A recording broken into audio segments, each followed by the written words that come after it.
So, up until now, we have discussed about finite sets and some of its properties. Now, let's move on to infinite set. In this section, we will discuss in detail about the different classes of infinite set. That's it. Actually, in mathematics, there are not only infinity, there are different classes of infinity. This was actually due to the famous mathematician Georg Cantor. He proposed different classes of infinity by defining sets having different kinds of infinity as their cardinality.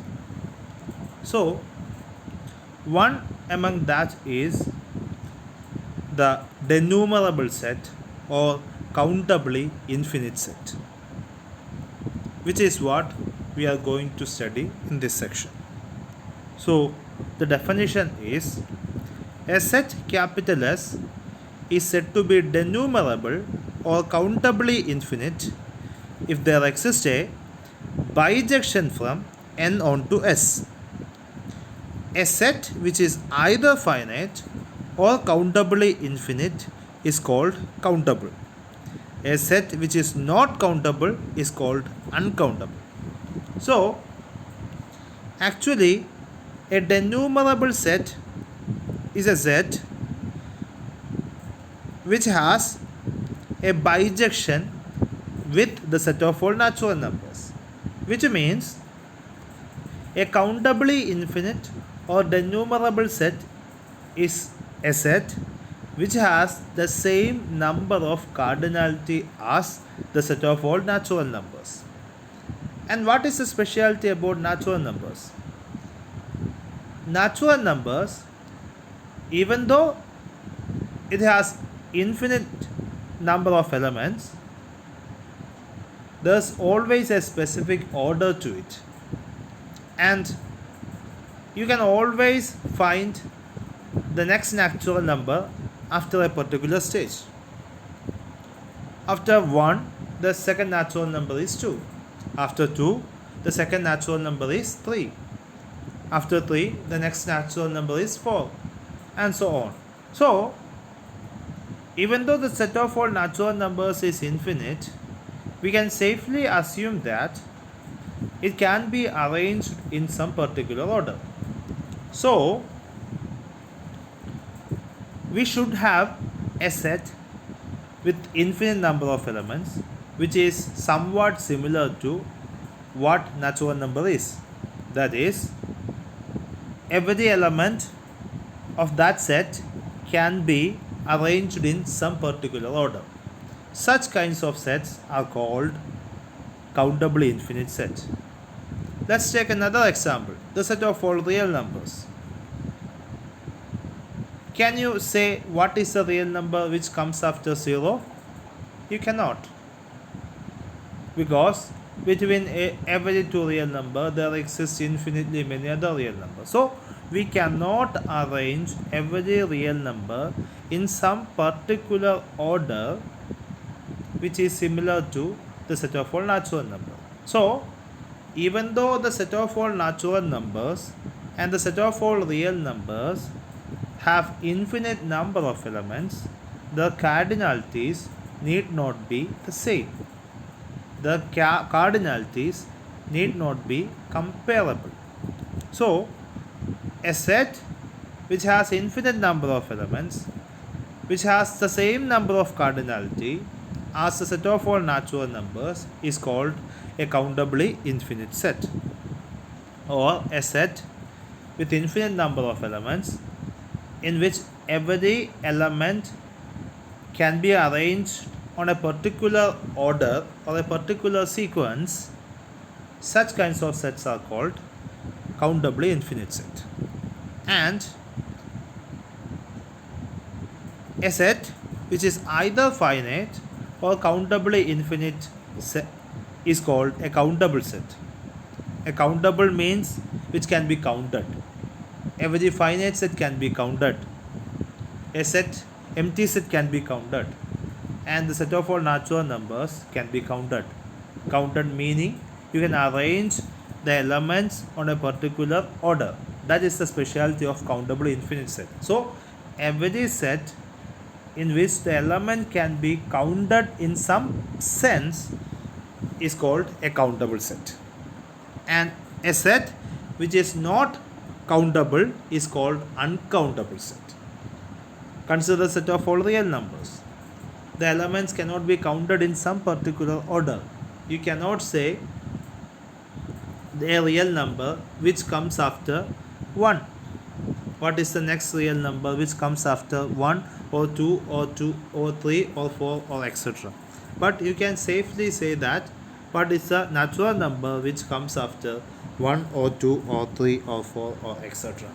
That's the basic difference between a countably infinite set or a countable set and an uncountable set. So now we discuss about some examples.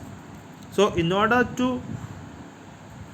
for a set to become a countable set, it should either be empty, or it should be finite, or it should be countably infinite, meaning it has a bijection between the set of all natural numbers.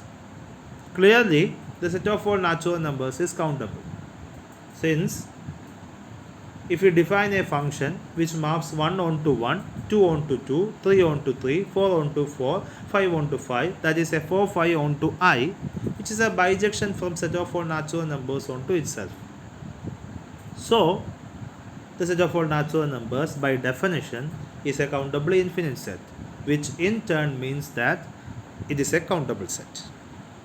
Next one is the set of all whole numbers.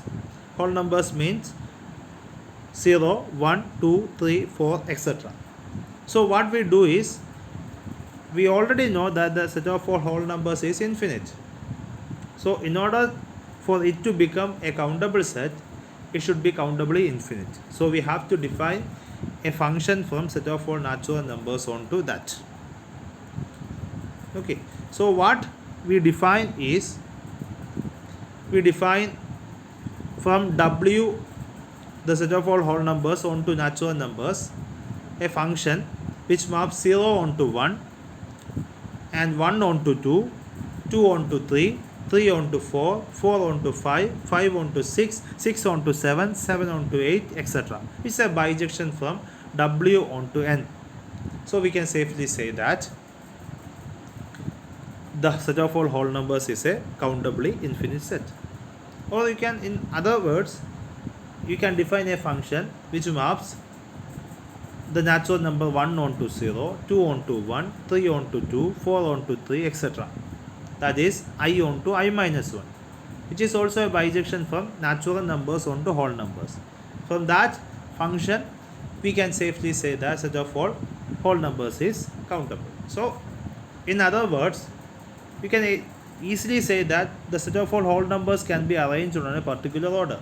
The order is 0, 1, 2, etc. So, it contains infinite number of elements which are arranged on a particular order. So, we can say that it is countably infinite. Next example is the set of all even numbers. Even numbers are the subset of natural numbers.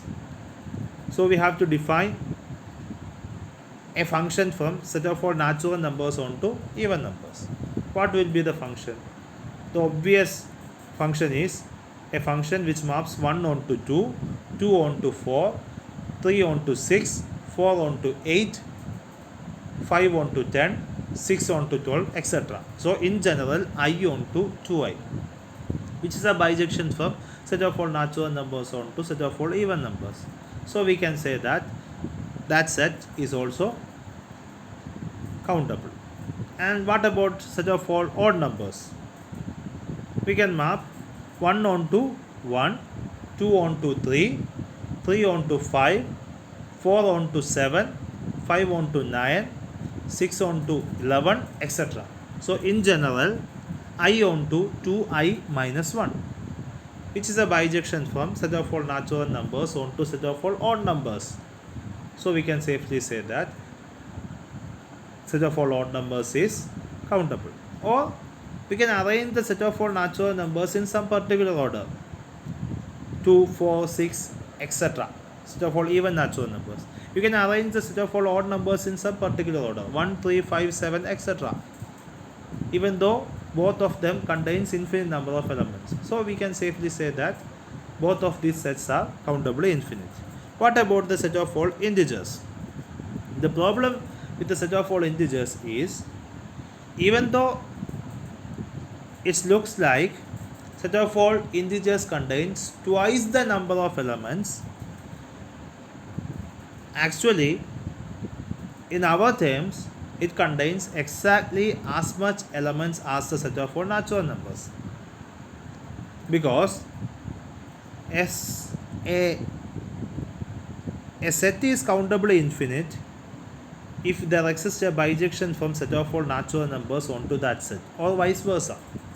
Meaning a set which has a bijection from natural numbers has the same number of elements as the set of all natural numbers. So in order to prove that set of all integers is countable, we have to define a function from set of all natural numbers onto set of all integers. Or in other words, we have to arrange set of all integers in some particular order which covers the whole integers. What will be the particular order? The easiest way is to define, first take the 0, which is an integer, maps 1 onto 0, next 2 onto 1, next 3 onto minus 1, 4 onto 2, 5 onto minus 1, 6 onto 3, 7 onto minus 3, etc. So what we are doing in this case is, we are arranging first taking 0, then the next positive integer 1, then the corresponding negative integer minus 1, then the next positive integer 2, then the next corresponding negative integer minus 2, then the next positive integer 3, then the corresponding negative integer minus 3, then the next positive integer 4, then the corresponding negative integer minus 4, etc. That's the way to define a function from set of all natural numbers onto set of all integers. Or in functional terms, we can say that f of I is equal to I by 2 when I is even, and f of I is equal to minus of I minus 1 by 2 when I is odd. That will be the function from set of all natural numbers onto set of all integers, which is a bijection. So even though it looks like set of all integers contains twice the number of elements as the set of all natural numbers, the total number of elements are exactly equal. That's the concept of countably infinite set. Next one is, the union of two denumerable sets is denumerable. The union of two disjoint sets is denumerable sets is denumerable. That is, the union of two disjoint countably infinite set is countably infinite. Okay, so we have two countably infinite sets. The first set is set A is equal to A1, A2, etc. And the second set B is equal to B1, B2, etc. They are denumerable, which means 1 maps onto A1, 2 maps onto A2, 3 maps onto A3, etc. in the first collection, and 1 maps onto B1, 2 maps onto B2, 3 maps onto B3, etc. in the second collection. So we have to prove that A union B is denumerable. So the question is, can we arrange the elements of A union B in some particular order? We can actually. That order is, first take the first elements A1, B1, arrange it.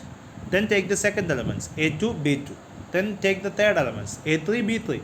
Then take the fourth elements A4, B4. Fifth elements A5, B5. So we have successfully arranged all the elements of A union B in some particular order if we continue like this. That is, we maps 1 onto A1, 2 onto B1, 3 onto A2, 4 onto B2, 5 onto A3, 6 onto B3, etc., which is a function from set of all natural numbers onto A union B. So we can safely say that A union B is also denumerable. That is, the union of two denumerable sets are denumerable.